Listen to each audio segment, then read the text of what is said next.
Next ఈరోజు. So ఇలాగా ఆయన చూపిస్తున్నప్పుడు యేసుప్రభు ఈ దర్శనాన్ని ఫస్ట్ పార్ట్ అయిపోయింది. ఫస్ట్ పార్ట్లో ఏం తెలిసింది? మన సొంతంగా యేసుక్రీస్తు వద్దు అని ఎవరైతే చెప్తారో, అన్నీ తెలిసి సొంతంగా తన ఇష్టపూర్వకం ఎవరైతే అన్ని విషయాలు తెలిసి కూడా మెచ్యూర్డ్ క్రిస్టియన్, ఓకేనా, వాళ్ళ నుంచి దెయ్యాలను వెళ్ళగొట్టడం డైరెక్ట్గా దేవుడికి కూడా సాధ్యం కాదు. ఓకేనా, ఎందుకంటే వాళ్ళు కావాలనే యేసుక్రీస్తుని రిజెక్ట్ చేస్తున్నారు. ఓకేనా, అయిపోయింది. సో ఇంకా విజన్ కంటిన్యూ అవుతూ ఉంటుంది. రెండోది, అందులో రెండో భాగం అనమాట. ఆ దర్శనంలోనే రెండో భాగం ఏంటంటే దేవుడు చూపిస్తూ ఉంటాడు తన భర్త గురించి. అప్పటి వరకు తన భర్త ఎవరికి తెలియదు ఈయనకి, యేసుప్రభు అదే ఎవరికి, కెన్నెత్ హేగన్ గారికి. తన తన ఎక్స్ వైఫ్లో అంటే మాజీ భార్య తనలో ఉన్న ఈ దురాత్మ శక్తుల్ని నేను కానీ నువ్వు కానీ దేవుడు కానీ ఎవరు తనలో నుంచి తొలగించలేరు. కానీ తన ద్వారా తన భర్తని శోధిస్తున్న, పీడిస్తున్న, బాధ పెడుతున్నటువంటి దురాత్మ శక్తులను మాత్రం నేను ఆపగలను అని చెప్తాను. అది ఎలా సాధ్యం దేవా అని అంటే అప్పుడు చెప్తాడు అనమాట. తన ఓన్గా తన ఓన్గా దేవుడు వద్దు అని అనుకుంది. కానీ హీఈస్ మై సర్వెంట్. తన భర్త ఎవరు? He is my servant. ఎవరో భర్త ఇంతకీ ఎవరితో అయితే ప్రార్థన చేస్తున్నాడో ఆ పాస్టర్ గారికి. ఓకేనా, ఈ పాస్టర్ గారి గురించి కెన్నెత్ హేగన్ గారికి ఎంతవరకు తెలుసు అంటే, తనకు ఒకసారి మ్యారేజ్ అయింది, భార్య వదిలి వెళ్ళిపోయింది, ఇప్పుడు వేరొక డివోర్స్ ఇచ్చాడు, ఇప్పుడు రెండొక వైఫ్ని చేసుకున్నాడు, పరిచయం చేస్తున్నాడు, ఇంతవరకు తెలుసు. ఓకేనా, ఇంతకు మించి ఆ భార్య ఎవరో, పరిస్థితి ఏంటో, ఇవేంటో ఏమీ తెలియదు. కానీ దేవుడు వీటన్నిటినీ బయలుపరచడం మొదలు పెడుతున్నాడు. ఓకే, సో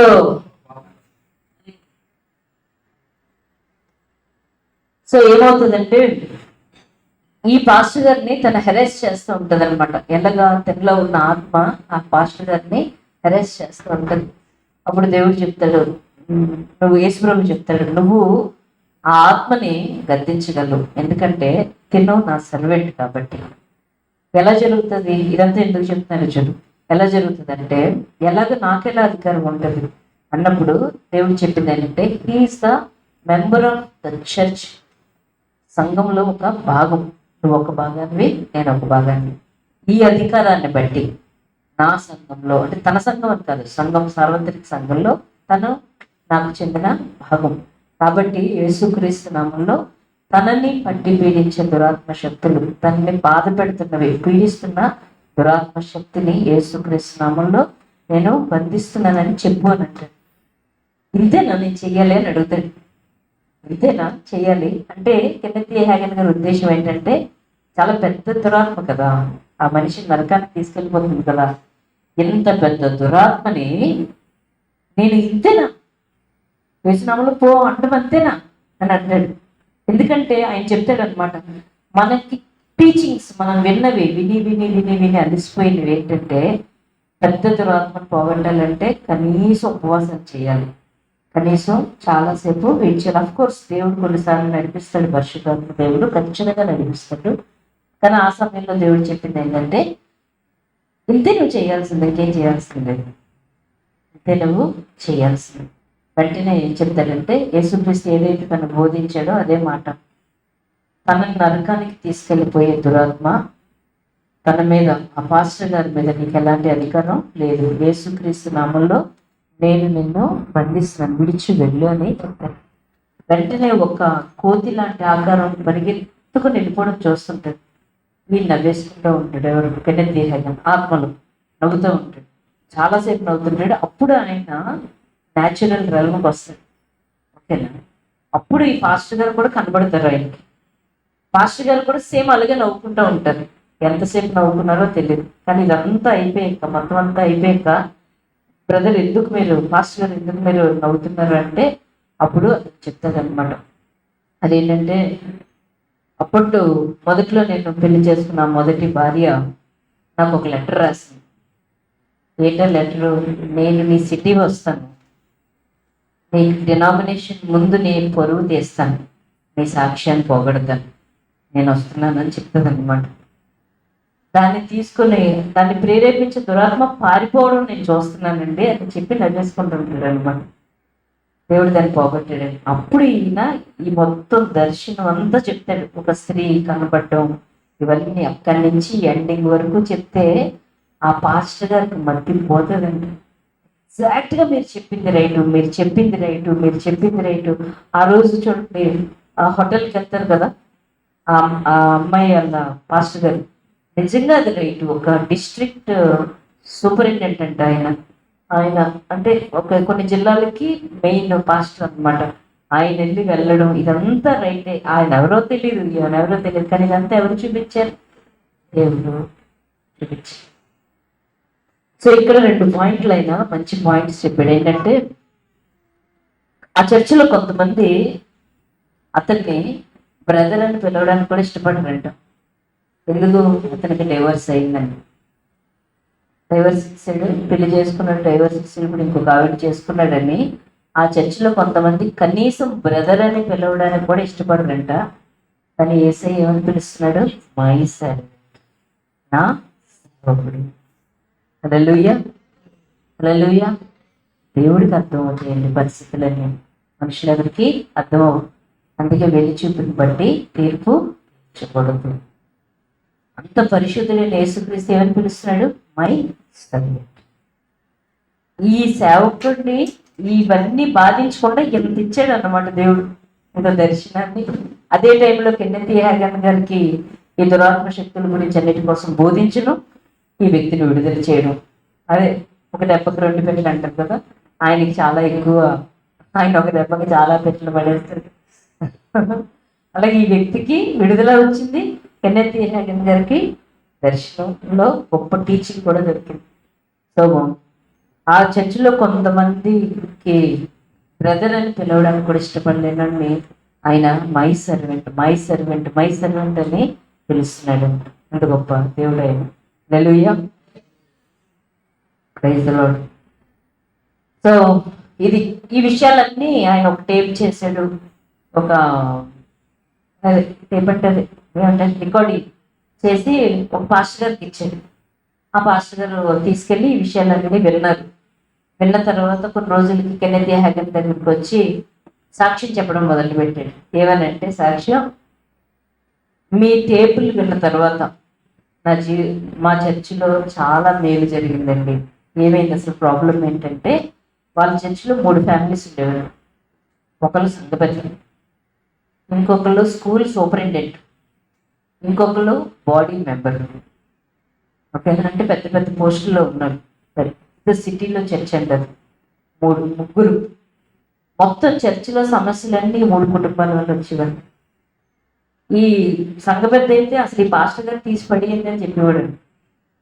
అలా సిఫార్సు చేసేవాడంట, తీసి పడేయండి. చాలా కష్టపడేవాడంట, చాలా ప్రయత్నం చేసేవాడంట, చాలా మాట్లాడేవాడంట, చాలా చాలా డీప్ చేసి ఇలా కాదు, అలా కాదు, ఇలా కాదు అని చెప్పేవాడంట. 3 సంవత్సరాల పాటు వేధించబడుతున్నాడంట వాళ్ళ వల్ల. ఓకేనా? అప్పుడు ఇవి విన్న తర్వాత ఈయన ప్రార్థన చేయడం మొదలుపెట్టాడు. ఏంటి? ఈ పాస్టర్ గారిని హింసిస్తున్నాయి కదా, వాటిని ఎలా అయితే కెన్నెత్ హ్యాగన్ గారు అడ్డుకున్నారో, ఈయన అది ఎక్కడ సంఘం అంతటి ముందు కాదు, తన ప్రైవేట్ లైఫ్లో, ప్రైవేట్ స్టడీలో, తన ప్రార్థనలో, తన సొంతంగా ఒక్కడే ఉన్నప్పుడు ప్రార్థన చేస్తున్నప్పుడు ఈయన చెప్పడం మొదలుపెట్టాడంట. యేసుక్రీస్తు నామంలో ఈ డిస్టర్బెన్సెస్ కలుగు చేయడానికి ఈ 3 కుటుంబాలని ప్రేరేపిస్తున్న దురాత్మ శక్తులన్నింటినీ నేను బంధిస్తున్నానని ప్రార్థన చేయడం మొదలుపెట్టాడంట. 3 సంవత్సరాల నుంచి వేధించబడుతున్న ఈ పాస్టర్ గారు ఒక్క రాత్రిలో 3 కుటుంబాలు మారిపోయాయి. ఒక్క రాత్రిలో. ఇప్పుడు వాళ్ళు ఎలా అయిపోయారు? నెక్స్ట్ అయిపోయారంటే కెన్నెత్ హ్యాగన్ గారు చెప్తున్నారు అనమాట. ఇప్పుడు ఆ 3 కుటుంబాలు నాకు బలమైన సపోర్ట్గా మారిపోయారు. మామూలు సపోర్ట్ కూడా కాదు, చాలా బలంగా నన్ను సపోర్ట్ చేసే కుటుంబాలుగా మారిపోయారు. అంటే ఇదంతా ఎందుకు చెప్తున్నారంటే, వాళ్ళు చాలా మంచోళ్ళు, 3 కుటుంబాలలో మంచోళ్ళు. కాకపోతే తెలుసో తెలియకో, తెలివుండో లేకో, నిర్లక్ష్యంతోనూ, వాక్యం గురించిన జ్ఞానం లేక, సాతాను చేసే మోసాల గురించి అర్థం కాక ఈజీగా వాళ్ళ ఆలోచనల్లోకి సాతాను ఆలోచనలు వాళ్ళు ఏం చేస్తారు? అనుమతిస్తూ ఉంటారు. దానికి ఒక మంచి కొటేషన్ చెప్పాడండి. ఏంటంటే యాకోబు పత్రికలోని మీలో కలహం చూడండి. యాకోబు పత్రిక చూద్దాం. యాకోబు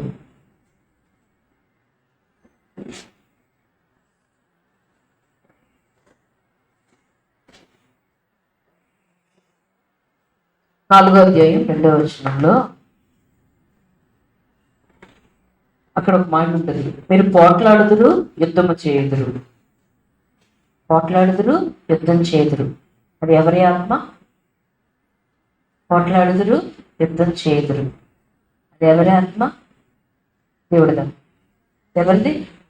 సో మన ఇతరులతో పోట్లాడుతున్నామంటే, ఇతరులతో మనం యుద్ధం చేస్తున్నామంటే అది ఎవరి ఆత్మ? సాతానాత్మ. ఇతరులతో పోట్లాడడానికి, యుద్ధం చేయడానికి మన హృదయాలను ప్రేరేపిస్తున్నది ఎవరు? సాతాను. అది తెలియక మనం చెప్పానుగా, తెలివి ఉండో లేకపోయో, తెలుసో తెలియకో బిలీవర్స్ కూడా దాన్ని యాక్సెప్ట్ చేస్తున్నారు. వాటిని ఏమని ప్రేరేపిస్తూ ఉంటుంది. నువ్వు ఇలా పోట్లాడు, నువ్వు ఇలా యుద్ధం చేయి, నువ్వు ఇలా చేయి అన్నప్పుడు, ఇలాగా అపార్థాల గురించి మాట్లాడుతున్నప్పుడు పోరాడుతూనే ఉంటాం, యుద్ధం చేస్తూనే ఉంటాం. ఇంట్లోనో, బయటో, సంఘంలోనో, సేవకుల మీద, విశ్వాసుల మీద పోరాడుతూ ఉంటాం. ఎవరు నీకు ఇస్తున్నారు? సాతాను. అలాగే మన ప్రకటన గ్రంథంలో కూడా ఉంటుంది. అపవాది ఏం చేస్తాడంటే ఎప్పుడు సహోదరుల మీద నేరం మోపుతూ ఉంటాడంట. ఇప్పుడు ఏం చేస్తాడు? వాడు అలా చేశాడు. ఎప్పుడు చూసిన అపవాది పని ఏంటి? వాడి పని ఏంటి? అపవాది. అంటే ఎప్పుడు చూసినా వాళ్ళు ఇలా చేశారు కదా, వాళ్ళు ఇలా తప్పు చేశారు కదా, వాళ్ళు ఇలా అన్నారు కదా, ఎలా నువ్వు నీతిమంతుడు అనేస్తావు, ఎలా వాళ్ళని దీవించేస్తూ ఉంటావు అని దేవుడి ముందు ఎప్పుడు చూసినా మన మీద ఫిర్యాదు చేస్తూనే ఉంటాడు. ఎప్పుడు ఫిర్యాదు చేస్తూనే ఉంటాడు. వాళ్ళు అలా కోపడ్డారు కదా, నువ్వు ఎలా దీవించేస్తావు, నువ్వు వాళ్ళు ఎలా ఉన్నారు కదా, వాళ్ళు సరిగ్గా బ్రతకట్లేదు కదా, వాళ్ళు ఎలా దీవిస్తావు, అలా అవ్వదు అని అపవాది. మనం ఎప్పుడైతే ప్రభు నన్ను క్షమించు అంటామో దేవుడు వెంటనే మనల్ని నీతిమంతులుగా తీరుస్తాడు. అపవాది ఏమీ ఉండదు. ఓకేనా? సో సహోదరుల మీద నేరం మోపేది అపవాది, యుద్ధాలు పోరాటాలు జరిగించేది అపవాది. సో వీళ్ళు 3 ఫ్యామిలీస్ ఏం చేస్తున్నాయి? ఆ పాస్టర్ మీద ఏం చేస్తున్నాయి? కంటిన్యూస్ గా నేరాలు మోపడం, లేకపోతే ఆ పాస్టర్ని ఏదో ఒక మాటలతోనో దేనితోనో బాధించడం చేస్తుంది. సో వీళ్ళు మంచోళ్ళే యాక్చువల్గా, కానీ వాళ్ళు ఎప్పుడైతే ఆలోచనలో వీటికి అవకాశం ఇస్తున్నారో సాధారణ వాళ్ళని వాడుకొని సేవ చేయకుండా పాస్టర్ని బాధిస్తూ ఉంటాడు. అర్థమైంది? 100 మంది విశ్వాసులని ఒక్కొక్కరిని నల్లగొట్టడం కంటే ఒక్క పాస్టర్ నల్లగొడితే చాలు, సంఘాన్ని నల్లగొట్టినట్టు. వీడు కుదేలు అయిపోయాడు అనుకో, మిగతా వాళ్ళు అయిపోయినట్టు. సో సేవకుల మీద చాలా కాన్సన్ట్రేషన్ ఉంటుంది. ఎందుకంటే పరిచర్య విశ్వాసుల మీద ఉంటుంది.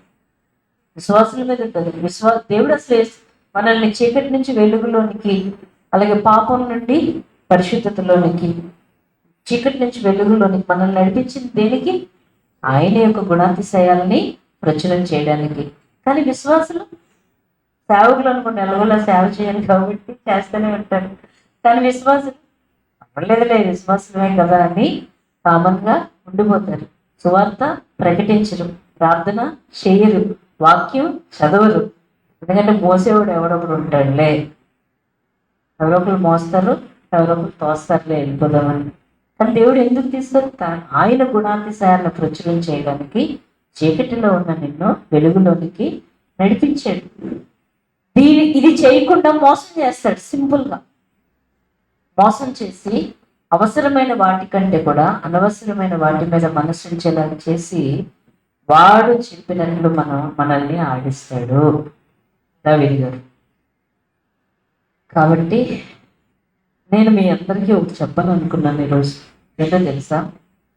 కాన్షియస్గానో అన్కాన్షియస్గానో, తెలుసో తెలియకుండానే అజ్ఞానంతో, వాక్యం తెలియక సాతాను ఎక్కడ మోసం చేసేస్తాడో అని భయపడే బదులు సింపుల్గా చెప్పనా, సింపుల్గా సాతాను చేత మనం మోసపోకుండా ఎప్పుడు దేవుని వాక్య ప్రకారం ఉండాలంటే సింపుల్గా ఒక మాట చెప్పనా మా మేడం గారు చెప్పనా?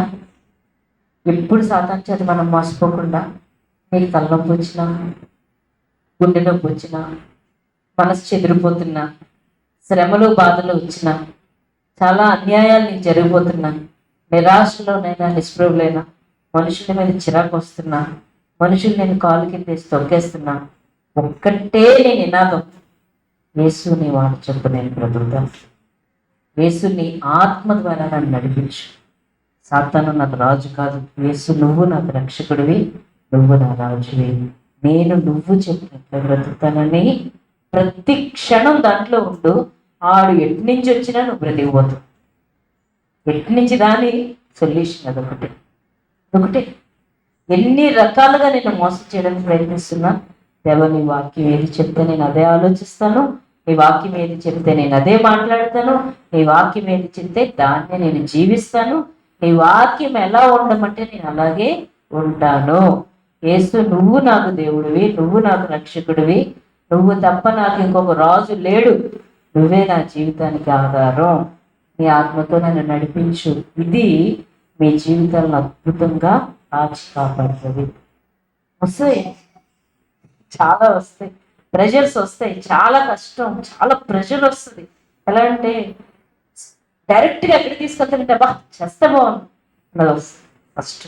వీళ్ళకి అంత కష్టమే వచ్చిందంటే ఏమి ఉండదు, వెనక తిరిగితే దీనికోసం చచ్చిపోదాం అనుకున్నావా, వాడి గోల్ నేను చంపాలన్నది వాడి గోల్. అందుకనే ఏ కష్టం వచ్చినా ఫస్ట్ చావు అన్నది నోట్లోంచి వస్తుంది. అసలు రానివ్వకూడదు. నేను చావును, నేను బ్రతుకుతాను, బ్రతికి ఆయన మహిమని ప్రకటిస్తాను, యెహోవా క్రియలు వివరిస్తాను, నేను సజీవుడిన యెహోవా క్రియల్ని వివరిస్తాను. నేను చావను. ఓకేనా? ఎన్నటికి మన నోట ఉండవలసింది ఈ మాటలే మన నోట ఉండాలి. చాలా మోసం చేస్తాడు. ఎలా అంటే పెద్ద నువ్వేం చదువుతున్నావు, పెద్ద నువ్వేమి ప్రార్థన చేస్తున్నావు, అంత లేదులే నీకు, నువ్వు ఇది లేదు అది లేదు ఇది లేదు. నేను క్రీస్తు చేస్తున్నంత దేవుని నీతిని, నేను దేవుని నీతిని, నేను దేవుని నీతిని. ఉదయం అమ్మగారికి అదే చెప్పాలనిపించింది, చెప్పడానికి మానసిక శక్తి లేక చెప్పలేదు. ఎలా అంటే చాలా మంది మన పిల్లలకి నువ్వు వేస్ట్, నువ్వు ఇది చేయలేవు, నువ్వు ఎందుకు బతుకుతున్నావో తెలియదు, నువ్వు వేస్ట్, నువ్వు చేయలేవు, నీ వల్ల కాదు, ఇది ఎలా ఎందుకు చేసావు, అదెలా ఎందుకు చేసావు, ఇది రాంగ్.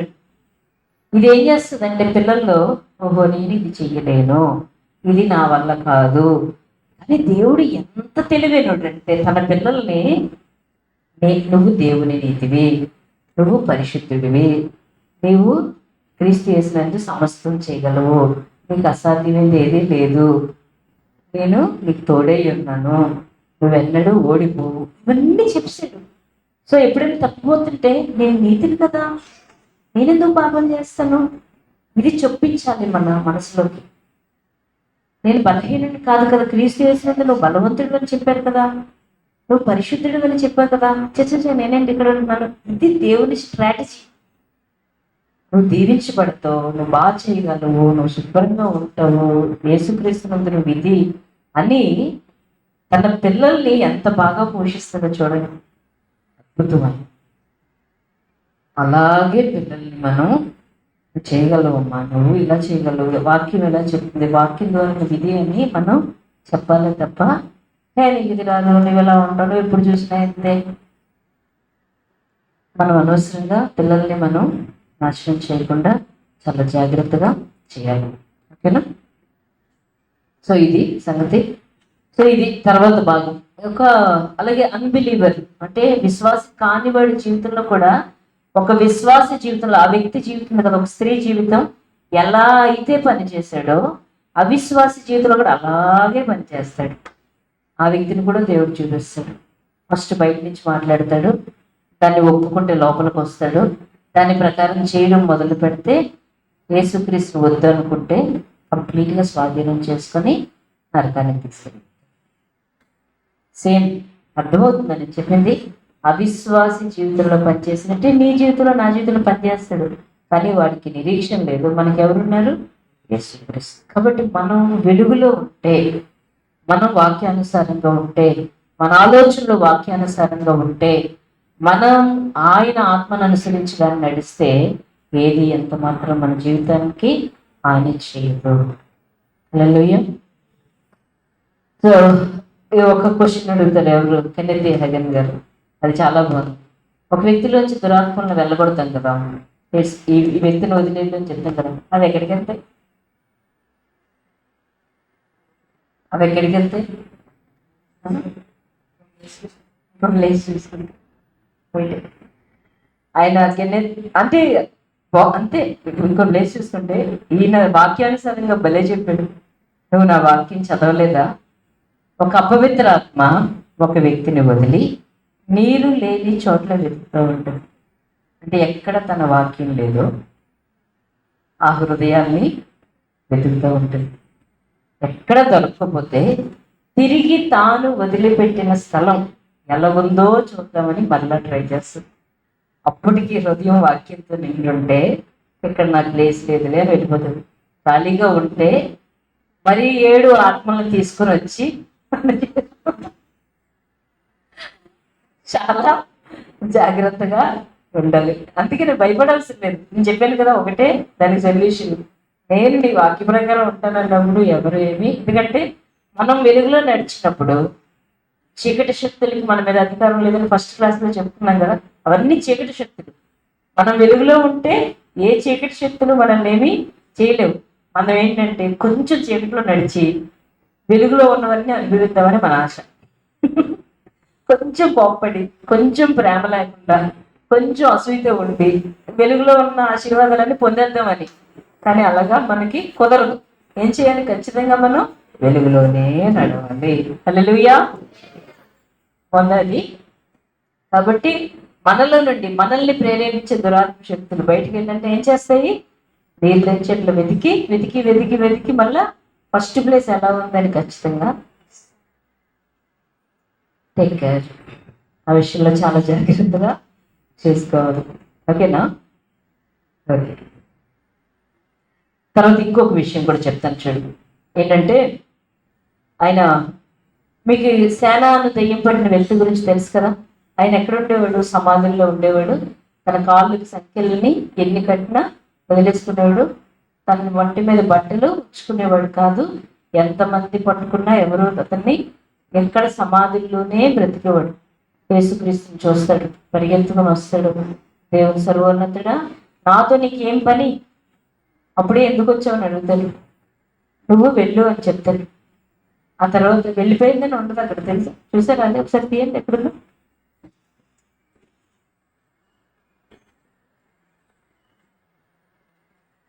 మార్క్స్ అంతా ఇక్కడ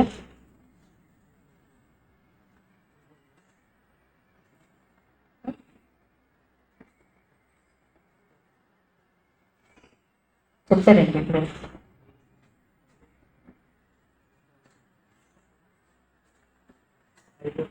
5వ అధ్యాయం. 5వ అధ్యాయం ఇక్కడ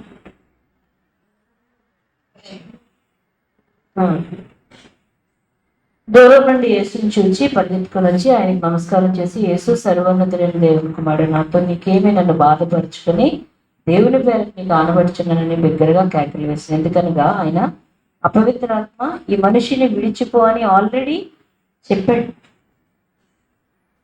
అంటే దూరం నుంచి యేసై చూసి అపవిత్రాత్మ, సింగిల్ ఒక్క ఆత్మనే, అపవిత్రాత్మ ఈ మనిషిని విడిచి వెళ్ళు అని చెప్తారు. విడిచి వెళ్ళిందా? వచ్చి ఏం చేశాడు?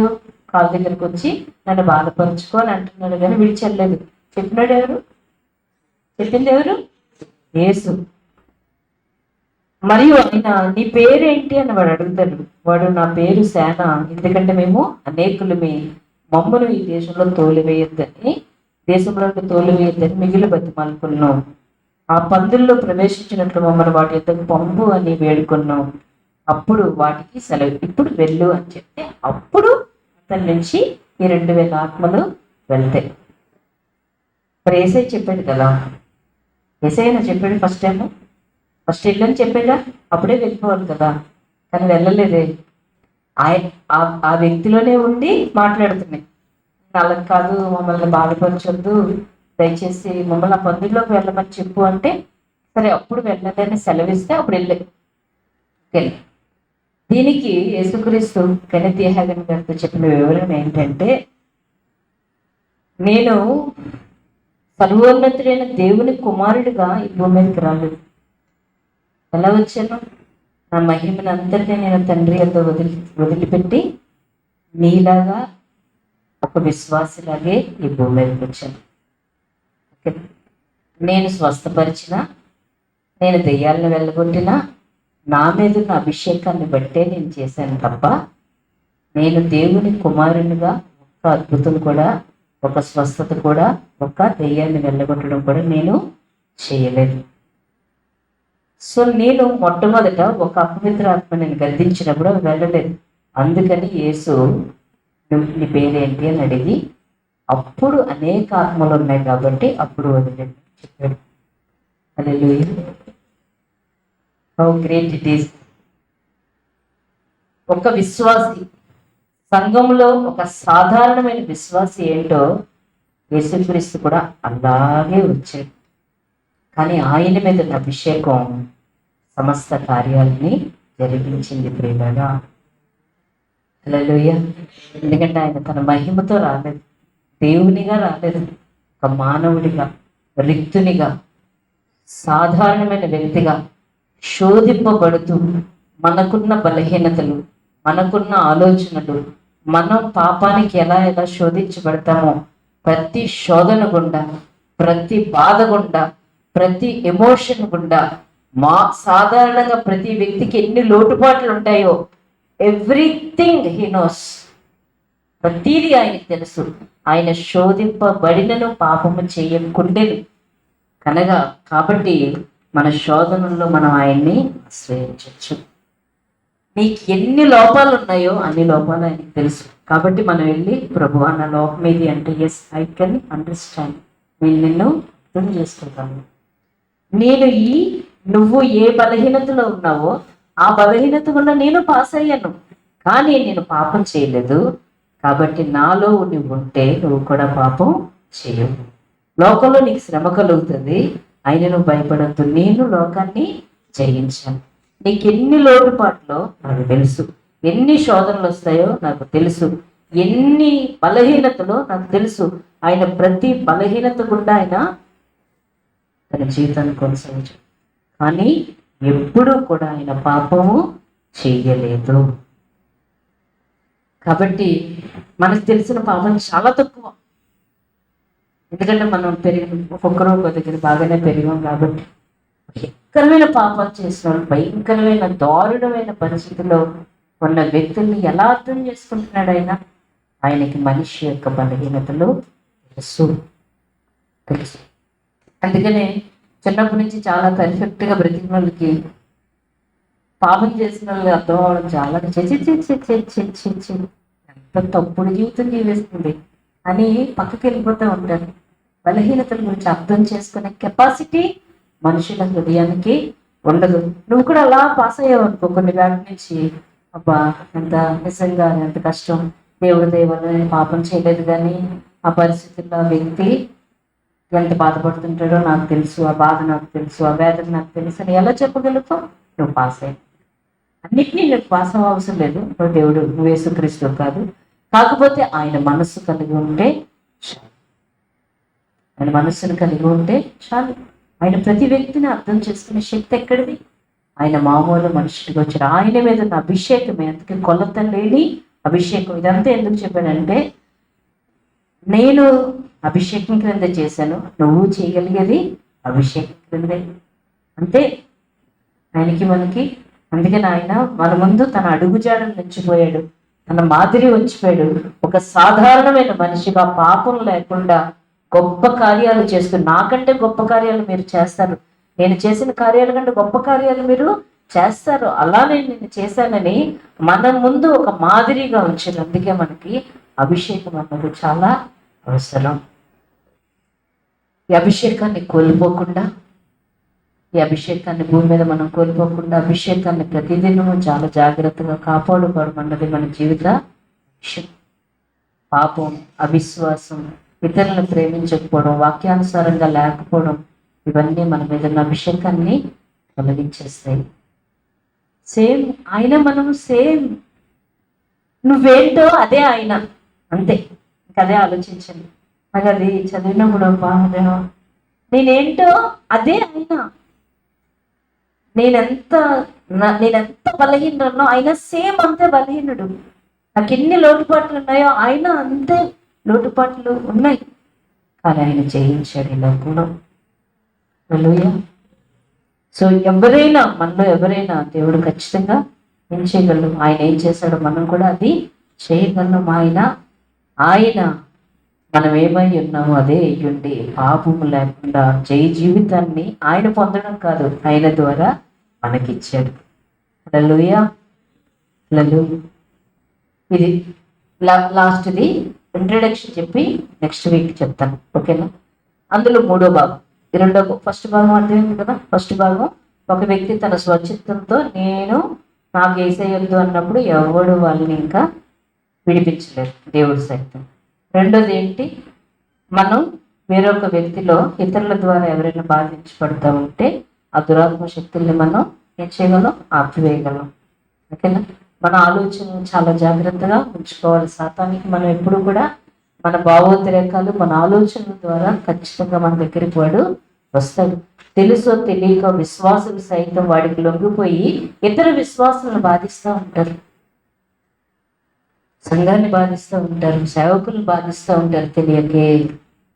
తెలుసో తెలియక ఎంత గొప్ప మెచ్యూర్డ్ పర్సన్స్ అయినా వాళ్ళ ఆలోచనలు శత్రువు చేత ప్రేరేపించబడతాయి. చాలా జాగ్రత్తగా ఉండాలి, ఓకే? ఇది రెండోది. మూడోది ఏంటంటే, అది ఒకసారి మనం చెప్పుకున్నాం, మేము చాలా అది గుర్తుండే ఉంటుంది. యేసుక్రీస్తు మాట్లాడుతున్నాడు వీటి కోసం, దురాత్మ శక్తులు ఎలా చేయాలి, ఎలా చేయాలి, అలా చేయాలి, ఎలా చేయాలని మాట్లాడుతున్నాడు. ఈయన వింటూ ఉంటాడు. మధ్యలో ఒక కోతి లాంటి ఆకారం వచ్చి శబ్దం చేస్తూ చాలా అటు ఇటు తిరిగేస్తూ ఉంటుంది. ఈయన చుట్టూ ఒక నల్లని మేఘం ఆవరిస్తూ ఉంటుంది. ఆయన మాట్లాడుతూనే ఉంటాడు, ఈయన మాటలు సరిగ్గా వినలేకపోతుంటాడు. ఇది చాలా సౌండ్ చేస్తుంటుంది మధ్యలో. ఈయన లోపల అనుకుంటాడు, ఇంత గొడవ చేస్తుంది కదా, పక్కకెళ్ళు అనొచ్చు కదా, అనకుండా మాట్లాడేస్తున్నాడు ఏంటి నేను అనుకుని, ఆ మాటలు వినబడట్లేదు అని చిరాకుతో యేసుక్రీస్తు నామములో పో అని అంటాడు.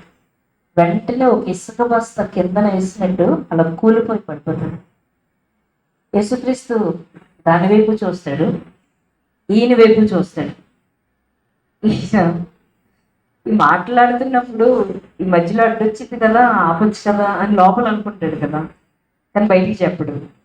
అందుకేసే ఏమంటాడంటే, దాని విషయంలో నువ్వేది చేయకపోతే నేను ఏమీ చెయ్యలేను అంటాడు. అర్థమైంది?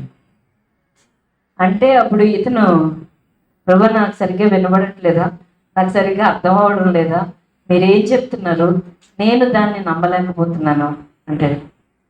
నేను నువ్వు చెయ్యలేను అని అనకూడదు, నువ్వెవరివి, దేవుడివి. చెయ్యలేను, చేతకనుడు కాదు కదా, చెయ్యలేను అనకూడదు, చెయ్యను అనాలి అని అంటాడు. నువ్వు సరిగ్గానే విన్నావు, నువ్వేమీ చేయకపోతే నేనేమి చెయ్యలేను అంటాడు. అంటే చెయ్యలేను కాదు ప్రభా, చెయ్యను అనాలి అని అంటాడు. అంటే నేను చెప్పింది రైటే, నువ్వేమీ చేయకపోతే నేనేమి చెయ్యలేను, నేను చెప్పిందే నేను చెయ్యలేను. ఆయనకి బుర్రపాడేవంది. దేవుడికి అసాధ్యమైన దేవుని ఉందా? చెయ్యలేను కాదు ప్రభా, చెయ్యను అనాలి, చెయ్యలేను అన్నట్టు. ఆయన చెప్పేది ఉంటుంది కదా, నువ్వు నాకు కనబడుతున్నా, ఏ మనిషి కంటే కూడా నువ్వు నాకు నిజంగా కనబడుతున్నా, నువ్వు మాట్లాడుతున్నా, నువ్వు ఎన్ని విషయాలు బోధిస్తున్నా, నువ్వు నాకు వాక్యంలో ఒక రుజువు ఇవ్వకపోతే నేను దీన్ని నమ్మలేను. నువ్వు చేయలేకపోవడం ఏంటి, చెయ్యను అంటే వేరు, నువ్వు చేయలేకపోవడం ఏంటి అంటే అప్పుడు చెప్తాను అనమాట. నీకు 2-3 సాక్ష్యాలు, 2-3 రెఫరెన్స్లు కాదు, 4 రెఫరెన్స్లు ఇస్తానని చెప్తాను. అది గుర్తుందా? నేను లాస్ట్ టైం చెప్పాను, అది నెక్స్ట్ టైం చెప్పుకున్నాం. రైస్గా ఓకే, పరిశుద్ధుడు తండ్రి నీకు వందనాలు చెల్లిస్తున్నాను.